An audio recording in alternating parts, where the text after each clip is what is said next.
Police యూనిఫామ్ని Jagan Reddy పీకలేరు సరికదా, కనీసం ఆ యూనిఫామ్ మీద ఉన్న గుండీని కూడా టచ్ చేయలేడు అంటూ మండిపడ్డారు మంత్రి సత్యకుమార్ యాదవ్.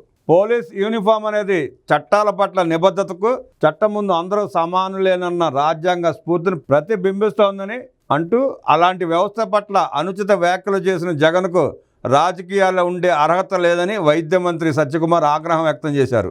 ఈ మేరకు ట్వీట్ చేస్తూ పోలీసులన్నా, చట్టాన్ని అమలు చేసే వ్యవస్థలన్నా వంశపారపర్యంగా జగన్కు యావగింపు. పలు దుర్మార్గాలకు ప్రతీకైన తన తాత రాజారెడ్డి నుంచి ఈ లక్షణం ఆయనకు అబ్బింది. ఆ విధంగా ఆయన రక్తంలో అది ప్రవహిస్తోంది. పోలీసు యూనిఫామ్ అనేది చట్టాల పట్ల నిబద్ధతకు, చట్టం ముందు అందరూ సమానులేనన్న రాజ్యాంగ స్ఫూర్తిని ప్రతిబింబిస్తోంది. కనుకొని ఫెడరలిస్టిక్ మానసికతకు మారుపేరిన జగన్ కుటుంబానికి చట్టం ముందు అందరూ సమానులేనన్న సూత్రం గిట్టదు.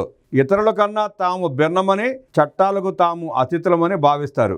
అధికారంలో ఉన్న 5 ఏళ్లు మనసా వాచ ఈ విపరీత మనస్తత్వాన్ని తన ప్రతి మాటలోనూ పనిలోనూ జగన్ వ్యక్తపరిచారు. నేడు పోలీసులు చట్టాలు నియమాలను గురించి చెప్తుంటే ప్రతిపక్షంలో ఉన్న జగన్కు సుతారాము గిట్టడం లేదు. తాను మరలా అధికారంలోకి వస్తే పోలీసులు ధరిస్తున్న యూనిఫామ్ను తొలగిస్తామంటూ జగన్ చేసిన హెచ్చరికలో నిగూఢార్థం దాగి ఉంది. అదేమంటే మరలా అధికారంలోకి వస్తే పోలీసుల మౌలిక స్వరూపాన్ని సమగ్రంగా మార్చివేస్తానంటూ ఆయన స్పష్టంగా హెచ్చరించడం. చట్టాలకు నియమాలకు లోబడి పనిచేసే పోలీసు వ్యవస్థను తన సొంత సైన్యంగా మార్చుకుంటామని చెప్పకనే చెప్తున్నారు. ఈ దిశగా అధికారంలో ఉన్నప్పుడే జగన్ రెడ్డి శ్రీకారం చుట్టారు. కానీ ఆయన నిజస్వరూపాన్ని గుర్తించిన రాష్ట్ర ప్రజలు గత ఎన్నికలో జగన్ బట్టలొడదీసి నగ్నంగా నిలబెట్టడంతో ఆయన ప్రయత్నాలు పూర్తిగా ఫలించలేదు. పోలీసులు ఎంతో పవిత్రంగా భావించే యూనిఫామ్కు జగన్ నుంచి ఎటువంటి ముప్పు రాదని నేను వారికి హామీ ఇస్తున్నా.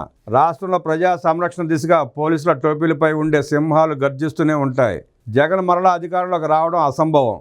ఎందుకంటే జగన్ రెడ్డికి రెండోసారి అధికారాన్ని చేపట్టే అర్హత లేదని రాష్ట్ర ప్రజలు గత ఎన్నికల్లో స్పష్టమైన సందేశాన్ని ఇచ్చారని సత్యకుమార్ పేర్కొన్నారు. ఇదే జగన్మోహన్ రెడ్డి పరిపాలనలో సత్యకుమార్ గారి మీద దాడి కూడా జరిగింది. ఆనాడు ఆ పోలీసులు పట్టించుకోలే. ఆ పట్టించుకోకపోవడం ఫలితమే ఇవాళ అదే పోలీసుల్ని జగన్మోహన్ రెడ్డి దూషించే స్థాయికి వచ్చాడు. ఆనాడే జగన్మోహన్ రెడ్డి మీద తిరగబడి ఉంటే పోలీసు డిపార్ట్మెంట్ విశ్వసనీయత చాలా బాగా పెరిగేది. ఇవాళ చూడండి, ఆనాడు జగన్మోహన్ రెడ్డి చెప్పినట్టు చేయడం మూలంగానే ఆ పోలీసులు అంటే తనకు బానిసలు అన్నట్లు ప్రవర్తిస్తున్నాడు. ఇవాళకి ఆ మత్తులోంచి బయటికి రాలా ఆయన. ఆ మత్తులో ఉండే ఆ పోలీసు శాఖని ఇవాళకి కించపరుస్తూనే ఉన్నాడు. మరి సత్యకుమార్ గారి మీద జరిగిన దాడి ఆ కేసు ఏమైందో తెలియదు. తర్వాత సత్యకుమార్ గారు మంత్రి అయిన తర్వాత మర్చిపోయినట్టున్నారు ఆ కేసు గురించి. ఆ కేసు పూర్వపత్రాలు బయటికి తీసి దానికి బాధ్యులను శిక్షిస్తే తప్పులు జరగకుండా ఉంటాయి. మంత్రి గారు ఆ దిశగా ఆలోచిస్తారని చెప్పి కోరుకుందాం.